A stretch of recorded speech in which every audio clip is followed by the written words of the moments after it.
Alright, WW3 update. It's kind of late at night, but I'll see if I can bang this one out. So, a lot going on, as usual.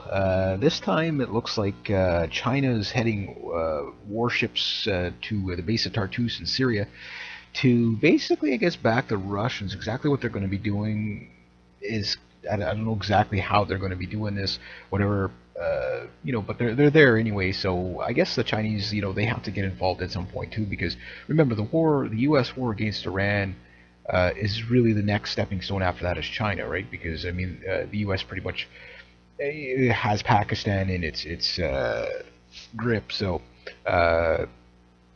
with that said, it's like the only last country standing is Iran, and or will be Iran, because that's gonna be the hardest one to probably take out, even harder than Assad's guys. On top of this, we know about all the buildups of in the Baltics area. There looks like what they're doing is we know that a lot of the people have been visiting Russia, like Netanyahu went and visited Putin and stuff like that. And you can only imagine what was said behind closed doors. But you know, basically, Israel's basically telling Putin, we need to overthrow Assad. It's like you're screwing up our plan, type of thing. And Putin pretty much replied, well, no, Assad's defending his territory, so, kind of screw you, so to speak, right? And since the Russians have kind of gotten more involved in Syria, I mean, they've always kind of been involved, so it's not like it's anything new. It's just, again, we always have to look at the propaganda machines out there. The United States looks to demonize Russia at every single point that it can, right? It has to. You can't keep NATO relative if you don't have enemies, right? And there's another problem too, is that even though, like, if anybody looks into it, they know most people don't read past the headlines, right? So you hear Putin's a bad guy, then Putin's a bad guy. But what they won't tell you is, like, a lot of these weapons that are coming into Syria, although the timing's a little peculiar, these were deals that the Russians did have, and you can track. It's very open. These agreements were made years ago. 2010, 2007, stuff like that, for delivery of weapons and stuff like that. But their delivery timing, yes, you could probably say that the Russians are using it as a convenience for sure. Now, while that's going on, NATO has done something, and this probably explains why the German Typhoon fighters are flying armed in the Baltics. But it looks like there's more build up there. There might be more F-22s heading to the area from what I heard. Don't quote me on that one, but it sounds like that they're going to send even more now. But the reason behind it is the Pentagon, which this gets pretty official when the Pentagon says it, is that they're upping the Russian threat. The reason why they're upping the threat is that they've wargamed basically every scenario in the Baltics that they could possibly wargame, and they can't win against Russia. And every scenario they've played, they lose because they're outgunned, they're outmanned. It's just a numbers game and just the home turf advantage of the Russians and the air power of the Russians. They're too outgunned in that region. Even with the NATO forces, they're just too small to be able to take on the Russian Federation, Soviet Empire, Russian Federation, whichever term you'd like to use. I think so. Russian Federation is much more accurate now because it is exactly that.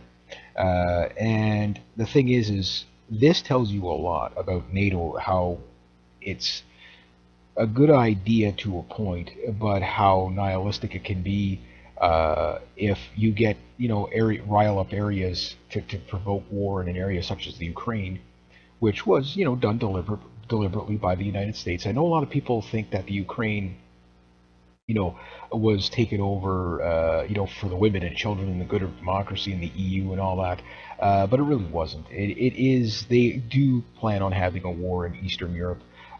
That's where they want the people to die. They don't want them to die in mainland Europe. They don't want them to die in Germany. They don't want them to die in France or England. They want the Russians to burn up their troops fighting Ukrainians, fighting Lithuanians, Polish, that type of thing. If you can't see the pattern, it's just look where the buildup is. It tells you everything you need to know. And the thing is, yes, okay, you're going to build up closest to the front line that you can get. That makes sense too, sure. But you could see the rhetoric, you could see all this, propaganda to really provoke Russia. And again, I'm not saying the Russians are the saints. I'm not a Putin fan either. But again, we're in a world of no good guys, right? World leaders they're complete lunatics. Doesn't matter what side of the fence you're on this one. They're all complete lunatics. There's no good guys. You can't cheer for any of them because if you do, you're cheering for your own destruction. But here's the thing: they war game the Baltics to find out that they can't win it. But yet they're still provoking war. And the whole thing about the Ukraine, particularly eastern Ukraine, where the war is going on there, and stuff like that, we're with the migrant crisis, the Syrian refugees, and plus all these other people, economic migrants flooding into Europe. Okay, everybody cares about them, but not one single person gives a shit about the Ukrainian people that are, the refugees there, mainly because they're white. But it just shows you what the agenda is. We see the propaganda to do mass immigration into Europe, but again, the Ukrainians, they can't, nobody's opening their borders. Now, Saudi Arabia has come out after they asked about, a few people started asking the Saudi government, how come you guys don't open your borders? They said, well, we're not going to, but we're more than willing to build 10 mosques in all these European countries. How nice of them, right? But again, as long as we don't support those radicals in Iran or anything like that, right? It's just, I laugh, I cry, like, the lunacy of it. But again, we know the Saudis, the Saudi government is pretty corrupt too, and they support most of these jihadists. Now, it also comes down the pike that looks like the jihadists are at it again, arming up the other guys. Now, the story goes like this: a bunch of the, I guess, so-called Free Syrian Army were near Al Nusra front, and they said, give us your weapons and vehicles and what have you, and you get safe passage through a certain area. So they handed stuff over. So once again, the proxies are still handing it over. Now people say, well, they're not doing it on purpose. They're doing it for survival. But the point is the weapon, they would have no weapons to hand over had nobody handed these guys weapons in the first place. But it's just another, like, this whole U.S. foreign policy is a complete, utter disaster in the Middle East. But it is an orchestrated disaster. It is the Henry Kissinger's order out of chaos. So it's not a blunder. Same with the policy with Iran. It's not a blunder. It guarantees war. For all those neocon types out there that want to go to war with Iran, don't worry, you got your war. It's guaranteed. There's no possible way Iran can comply with the agreement. Any little violation, they can use, again, the devil's in the details of the fine print of basically saying, hey, if you break the violation, Israel and the United States gets the right to preemptively strike you. So, yeah, Iran's days are numbered. That said, this is why the Russians are stepping in. But even the Chinese government has come out a couple of months ago saying, yes, we know that the destabilization of Iran is really a war against us. So even they're not falling for it. And on top of that, you have Chinese officials, talking about cybersecurity and stuff like that with Obama. And of course, I don't know what the Chinese plan is, but it does look like they're kind of giving a bit of let's cool the tensions, because they realize how things are heating up, and picking up on the heating up of things. Once again, we have a U.S. Spy plane. I can't remember exactly which type of spy plane it was. It wasn't a P-8 Poseidon. It was something else, but the same kind of electronic warfare aircraft, sub-hunter, that type of thing. Only this time, the Chinese pilots that came up to meet it, one nearly hit it again. So we always hear that all the time, that they almost crashed into us. They're 50 feet off the wing. They're not going to hit you. But in this case, they apparently got really, really, really close. But they do it on purpose too. It's called saber rattling, right? But once again, we see that this is the U.S. provoking China. I mean, they're not, the Chinese are not off the coast of the U.S. here. So I can say, well, yeah, but they're building islands in the South China Sea. Yeah, but so is the Philippines, so is Japan, so is Taiwan. Yeah, all these people over there building islands. It's just when the Chinese do it, again, it's a bias on one side, right? So. Yeah, I'm not. Again, why are we going to get involved with this war? We have no reason to. Now, there's the incident with the airplane, though. I think took place in the Yellow Sea. So wherever whatever happened there, I guess we'll probably hear more details later on throughout the week, probably type of thing. And I'm sure the U.S. propaganda will be like, we were just minding our own business with our spy plane, and the Chinese fighters came up to meet us, right? But you can see that things are getting tense. The Chinese economy, again, it's taken a hammering. Everybody's economies are taking a hammering right now, at a time when the most destabilization that can occur is starting to occur. So, make sure you got food and preparations there too, because you don't know what's really going to happen. The economy might stay slow, bleed out for a long time yet, but people are starting to notice that the wealth is leaving them. And one thing you have to keep in mind is, and I was watching some videos on the migrant crisis and stuff like that, and it is getting very violent in certain areas. There was a incident where a couple of migrants were beating up on some people trying to steal their car or whatever, and I think they eventually stole their car. But while they were doing this, a citizen ran over like a bunch of migrants with a car. I probably killed one or two of them. Anyway, just smack, ran them right down the middle of the road. That type of thing. So people are starting to clash. It is the 10th Crusade over there in Europe, and yes, the culture clash is coming. And there's also footage out there of hundreds of migrants running through the streets, busting stuff. Again, you don't get to see that stuff. You get to see images of drowning babies and stuff like that, which is horrible. Don't get me wrong. But the thing is that the picture is kind of different on the ground, where 72% or so of the migrants are basically people that are not from Syria and Iraq and Afghanistan and places like that. And of course, all the other countries, nobody talks about Israel building their fences there. They're beefing up their fences to keep the migrants out. Meanwhile, Hungary and Serbia are complete, racist and bigot for, them building a fence and stuff like that. So it's kind of funny how the media is, it's not so much what they cover, it's what they won't cover, right? Lies through omission is still lies, right? So with that said, I think a lot more the migrant crisis. I think is more for distraction. Some speculate that it's because the eurozone is collapsing again, but we'll see how that plays out. Again, at some point, you just can't hide the numbers. The Federal Reserve, same thing. You just can't hide the numbers. Things are so long bad. Now, mind you, because the system is so manipulated, they're just going to kick the can down the road again. So, business as usual is business as usual. It doesn't really matter. It's so corrupt that they just cannot, they can't let it go, because if they do, they're going to have their heads on a pike, the world elites. And if they keep doing what they're doing, well, no one's going to do business with the United States. Pretty much everybody's starting to isolate the United States as we speak. That said, as far as weapons and stuff like that from the Russians, there is some footage out there. Some people have sent me, thank you very much, of basically the Russians training in Syria. And there's some, video footage of like tanks, firing at places on the hills. I still don't think the Russians are going to get in there, boots on the ground, kind of Afghanistan style, 1970s, 1980s type of attack. I think they're just going to back the Assad regime, which that's all they really have to do anyway.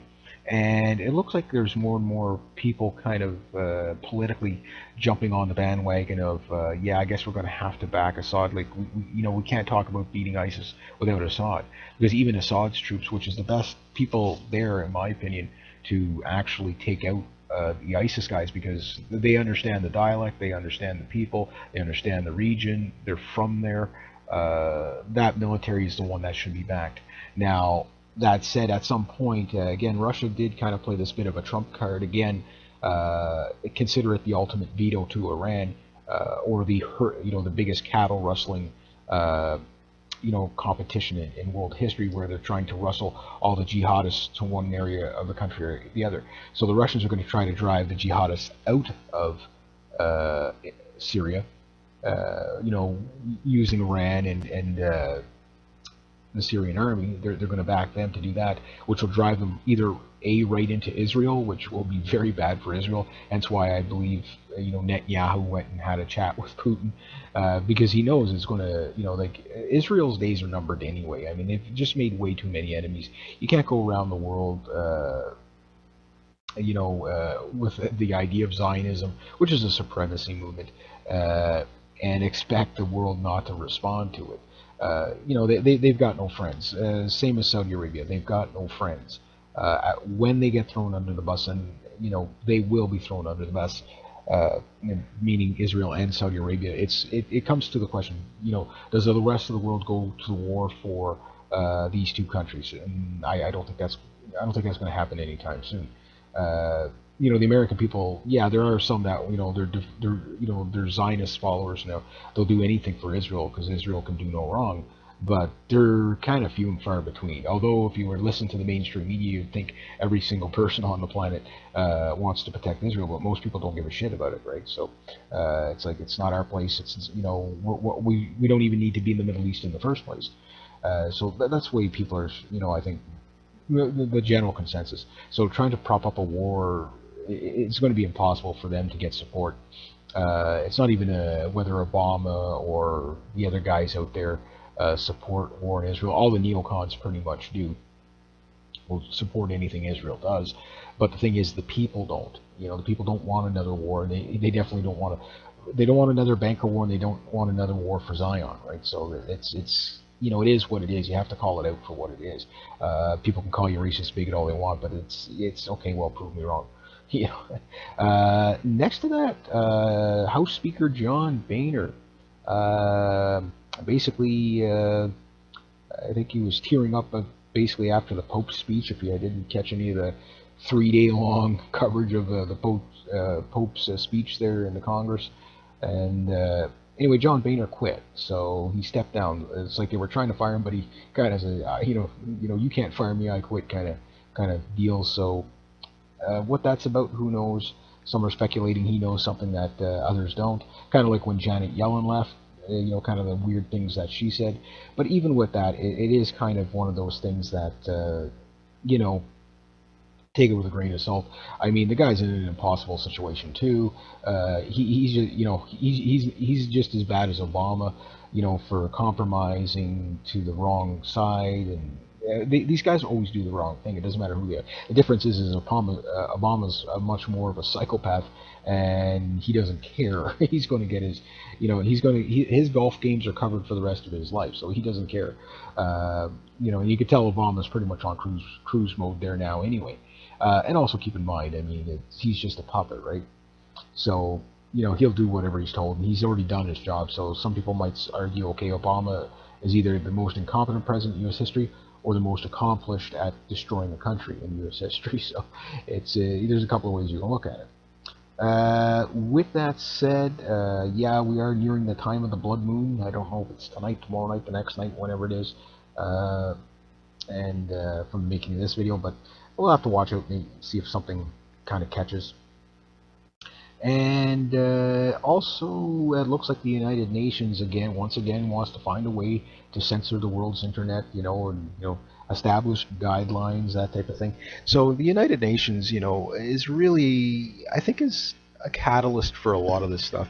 There are good people that probably work in the United Nations, no doubt, but the people at the very top pretty much run on the Rockefeller doctrine. So at the end of the day, it is global communist Agenda 21 stuff. And again, the flooding of migrants into Syria. Again, nobody asking tough questions of U.S. foreign policy. Just, oh, well, we need to help the migrants and overthrow Assad. Never mind, stop ISIS and who's responsible for ISIS in the first place. So no one, once again, we see no one's going to go to jail. So I think what's going to happen is, as we see, particularly with the migrant crisis, as it gets more violent, and it is going to get more violent. I mean, there's people out there, okay, let's put it to you this way. You've got migrants that are floating in the Mediterranean with their cell phones to take selfies. You got them also, they've got an app that, like this whole kind of human smuggling thing, they've got down to a T, right? They've got an app so that if they get stuck they can get either the Italian or the Spanish or the Greek Coast Guard or the Turkish Coast Guard to come and get them. So they're very set up. But number one, the first thing, the obvious thing is, if they can get cell phone service, how desperate are they, right? So with that said, it is definitely a manufactured crisis. Lots of governments over there are kind of saying no way, not us. So it will break up the eurozone for sure. So I think what they're going to do is use that as the excuse to say, oh well, that's why the euro collapsed is because of the migrants. And then of course all the migrants would get their heads beat in because you ruined our economy, you did this. You know how it works. Scapegoat, right? And of course you're preaching to people that jihadists and nationalists. So when they clash, I mean, you got both of them are willing to hurt each other. It's not going to take much to coax these guys into battle royal, right?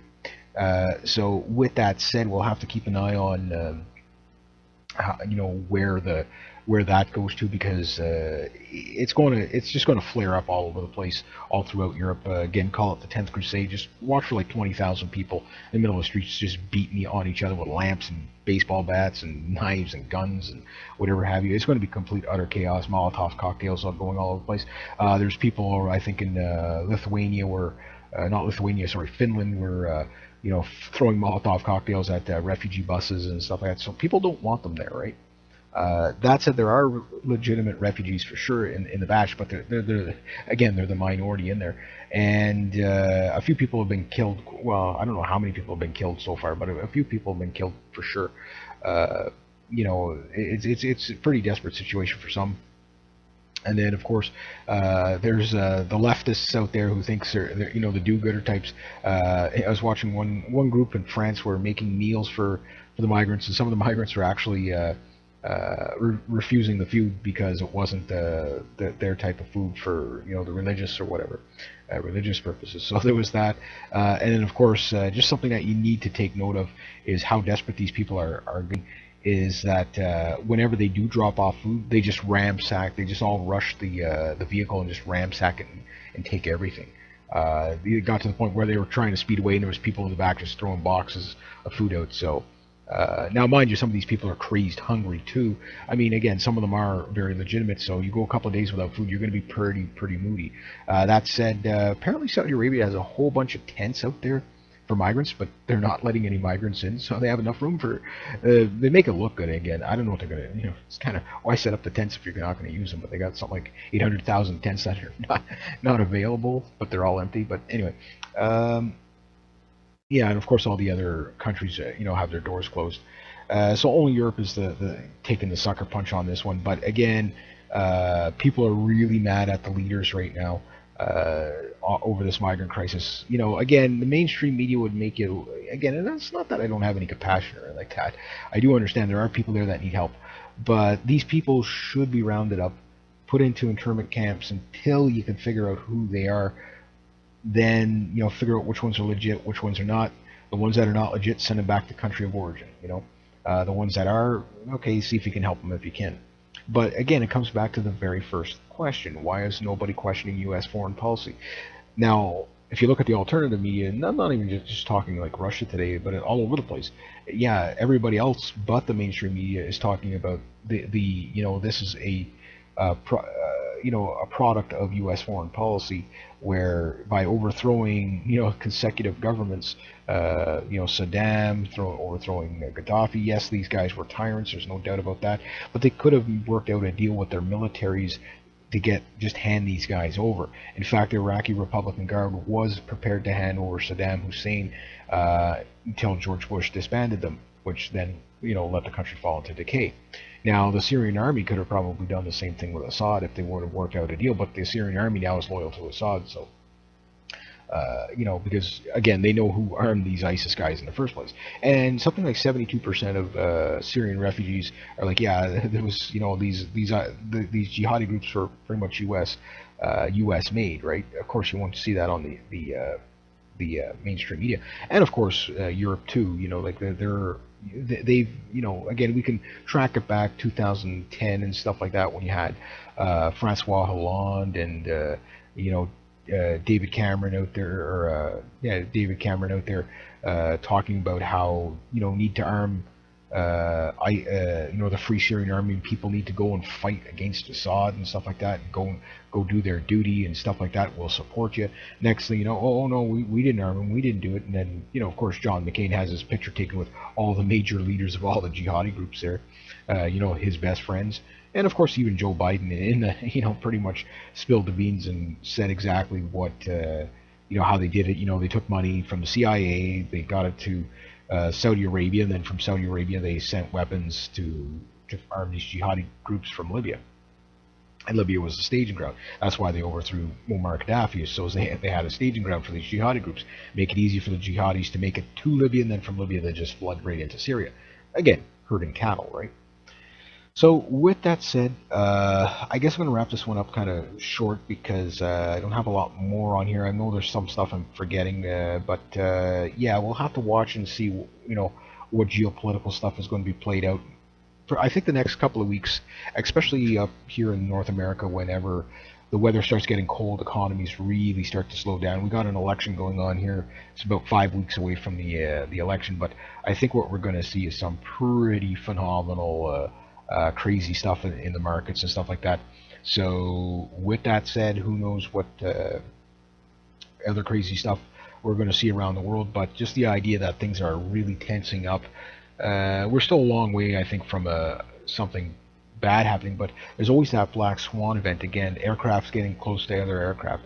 You have German pilots flying around with armed, combat jets. I mean, that's what could possibly go wrong, right? Oh, and also too, the Russians have been flying their MiGs in Syria with the transponders off, which they normally do.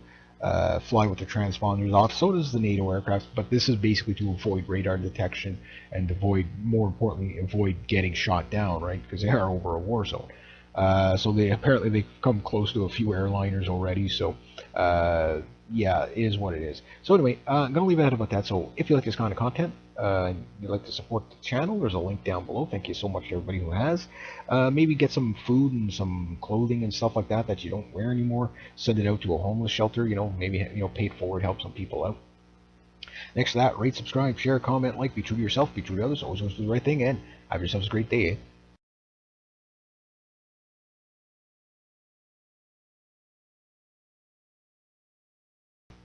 G'day, hi, and welcome. Alright, WW3 update's kind of late at night, but I'll see if I can bang this one out. So, a lot going on, as usual. This time it looks like China's heading warships to the base of Tartus in Syria to basically, I guess, back the Russians. Exactly what they're going to be doing is, I don't know exactly how they're going to be doing this, whatever, but they're there anyway. So I guess the Chinese, they have to get involved at some point too, because remember the U.S. war against Iran is really the next stepping stone. After that is China, right? Because I mean, the U.S. pretty much has Pakistan in its grip. So with that said, it's like the only last country standing is Iran, or will be Iran, because that's gonna be the hardest one to probably take out, even harder than Assad's guys. On top of this, we know about all the buildups of in the Baltics area. There looks like what they're doing is we know that a lot of the people have been visiting Russia, like Netanyahu went and visited Putin and stuff like that. And you can only imagine what was said behind closed doors, but basically, Israel's basically telling Putin, we need to overthrow Assad. It's like you're screwing up our plan, type of thing. And Putin pretty much replied, well, no, Assad's defending his territory, so kind of screw you, so to speak, right? And since the Russians have kind of gotten more involved in Syria, I mean, they've always kind of been involved, so it's not like it's anything new. It's just, again, we always have to look at the propaganda machines out there. The United States looks to demonize Russia at every single point that it can, right? It has to. You can't keep NATO relative if you don't have enemies, right? And there's another problem too, is that even though, like, if anybody looks into it, they know most people don't read past the headlines, right? So you hear Putin's a bad guy, then Putin's a bad guy. But what they won't tell you is, like, a lot of these weapons that are coming into Syria, although the timing's a little peculiar, these were deals that the Russians did have, and you can track. It's very open. These agreements were made years ago. 2010, 2007, stuff like that, for delivery of weapons and stuff like that. But their delivery timing, yes, you could probably say that the Russians are using it as a convenience for sure.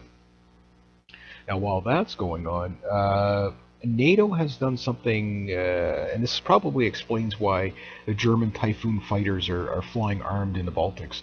But it looks like there's more build up there. There might be more F-22s heading to the area, from what I heard. Don't quote me on that one, but it sounds like that they're going to send even more now.